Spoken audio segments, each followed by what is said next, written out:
It's my feel-good breakfast show.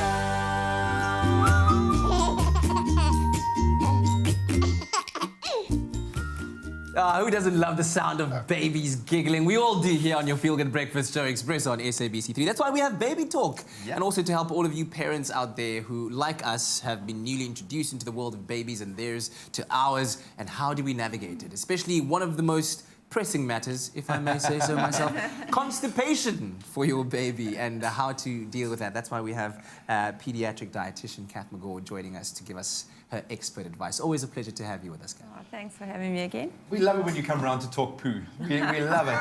It's just the funniest thing. We've been often joking about this. You never thought ever in your life that you would be having conversations, let alone on national television, about poo. But when a baby comes into your life, it's a major thing. It's one of the measurements of your baby's health and how they're feeling.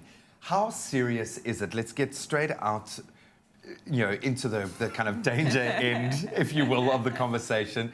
How do we know that our baby is constipated, and how serious can it be?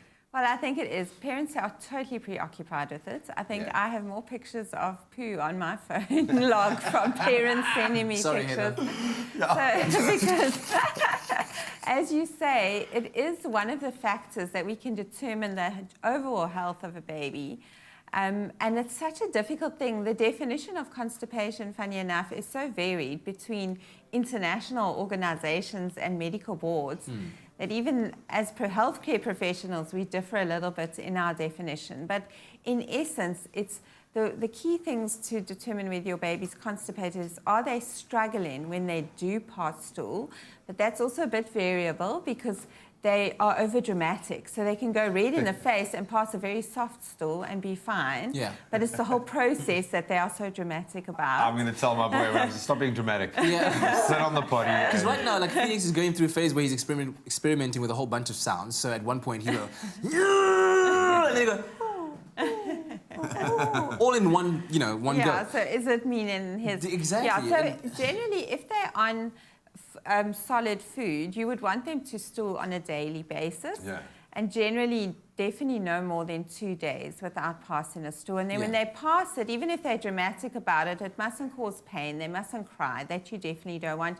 You don't want bleeding. Bleeding often comes because they have a little tear because it's so hard. And then obviously the consistency of the stool, the pellets, if it looks extremely firm, in other words, a bit dehydrated, then that would be closer to a constipated stool versus more mushy. The color of stool is not necessarily what is a concern. Especially when you're experimenting with different foods and you get the joy. Yeah. That sweet potato and butternut is coming through strong there, boy. But sorry, just to kind of get back onto that, is it the food that is usually the cause of a constipation problem, or is it a lifestyle thing? Because teething also has an effect on the body and the hormones and how they go. So there is a lot of factors. Obviously, one of the things is the liquid intake. So children that aren't drinking sufficient, you might find that they are more prone to constipation, and children that don't eat a diet that is very high in fiber. So you often find in the early weaning phase, the babies will accept fruits and veggies, but when they hit the toddler phase, they want to feed themselves, and often veggies and fruit go by the wayside in some cases. And those two food groups actually have a lot of water in them, and they've got some soft fiber because it's a soft fiber. So please don't give your baby hard bran. Just bran. Because that is very harsh on that gut, and it can actually cause constipation. Okay. Because you need so much liquid to make it soft that they can actually get constipated. So be careful of your breakfast cereals, particularly that are promoting themselves with high bran, high fiber, because they're often harsh fibers. Your softer fiber breakfasts are like your oats and your spelts and your quinoa. And there's some amazing oats, and very healthy oat variations now. So we're gonna start thinking about easing the pain. Now, I often hold Jack's little hand when I can see it's just tough, you just got to be there in solidarity, man. Got to be there. But I'd like you to think about what we can do. First of all, on the healthy side, not just about medicating immediately, but what we can look at. But if you've got any questions relating to your baby's poo and their digestive system, 021 430 9881. We'd love to hear from you. It's my feel-good breakfast show.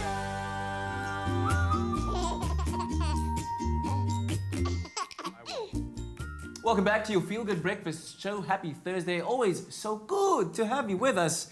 Baby Talk time with Kath, Megaw, and we're talking about one of the most important issues when it comes to rearing your child, especially from a young age. It's all about knowing what their health status is, and you know what? Surprising enough, their poo can tell you a lot.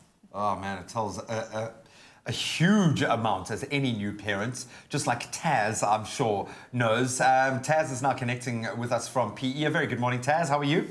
Good morning, I'm fine, thank you. Excellent. And good morning to everybody in the studio.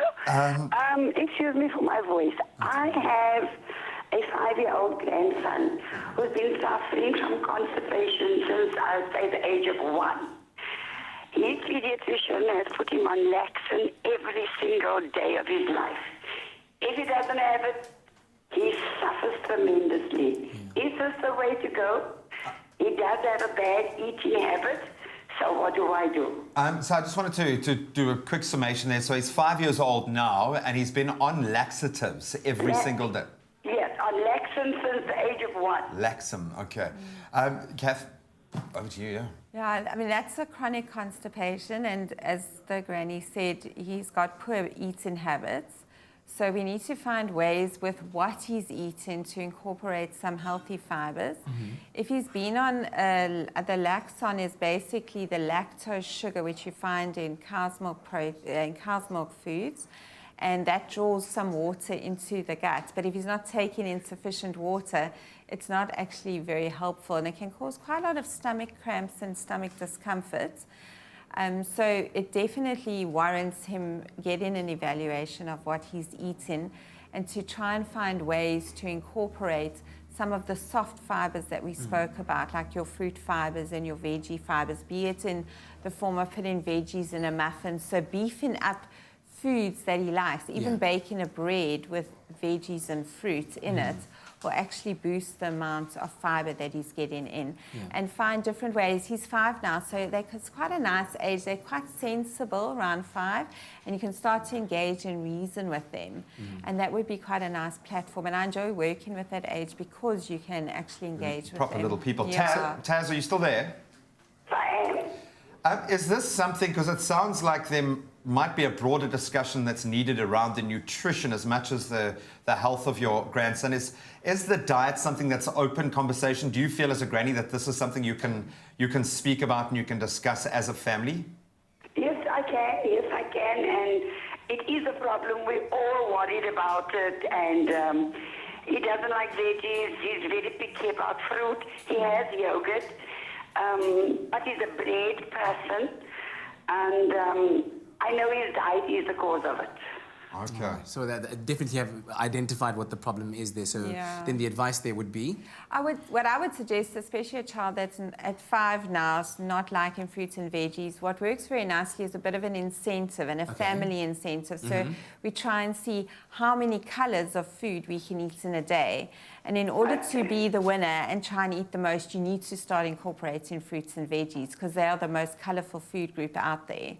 So your proteins are brown and your starches tend to be more white and brown. So if you want in the greens and the yellows and the reds, and you want to fill up your chart for the day and try and beat everyone in the family, you're going to have to try those fruits. Quick last question. It's on. It's on. When should you rush to the doctor when you've identified that your child has constipation, but it's serious enough to go to the doctor? Yeah, when is it medical? Well, it definitely becomes medical if you can't relieve it yourself through improving the diet and improving liquid intake. It starts to cause bleeding. In other words, there's little fissures because of the pushing. The child becomes uncomfortable. They stop eating. A lot of children who are constipated, they're so full, they actually stop eating. So it becomes very difficult to then actually feed them the correct diet.